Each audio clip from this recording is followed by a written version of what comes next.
Voici notre apothicaire de charme, Hortense Duftin. Bonjour Hortense. Bonjour Elena, bonjour tout le monde. Bon, un suppo, un dodo, c'est votre credo? Oh non. Voilà. Surtout pas. Non, Surtout pas le suppo. Je lis beaucoup Elena. Oui. Moi j'ai lu le Figaro Magazine Oui. et je suis ravie.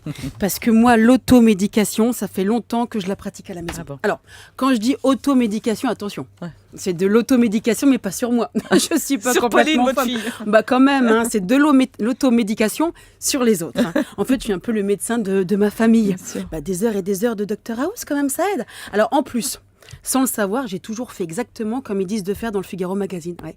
Ils disent qu'il faut, dans un premier temps, savoir reconnaître le petit problème de santé passager qui passe tout seul en passant. Ah bah, c'est ce que je fais toujours.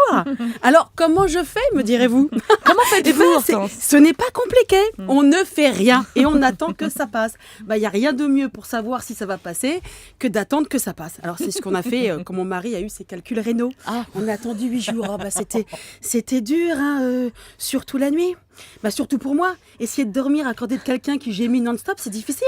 Ah, c'est pénible. Ah ouais. bah oui. Alors comme lui, au bout d'une semaine, ça avait toujours pas l'air d'aller mieux. Même si entre nous, j'avais un petit doute. Hein. Bah, le garçon n'est pas très courageux. Hein. On le sait. J'ai fini par appeler le SAMU. Ouais. Ils l'ont hospitalisé à mon grand soulagement. Bah, c'est qu'une semaine sans dormir, je tenais plus. Alors, si ça passe pas tout seul, comme pour mon mari, Oui. hein, vaut mieux éviter surtout d'aller à la pharmacie.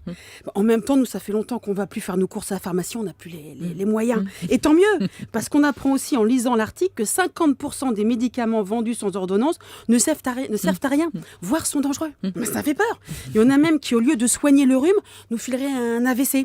Alors, On va y d'ailleurs, revenir avec ça- Martine et avec ça doit Sophie. pas être si mal que ça d'avoir un AVC, parce qu'ils disent dans le Figaro que ça serait bien que ces médicaments contre le rhume soient délivrés sur ordonnance. Ah. Ben, comme ça, tout le monde pourrait s'offrir un accident vasculaire cérébral remboursé par la Sécu. On adore.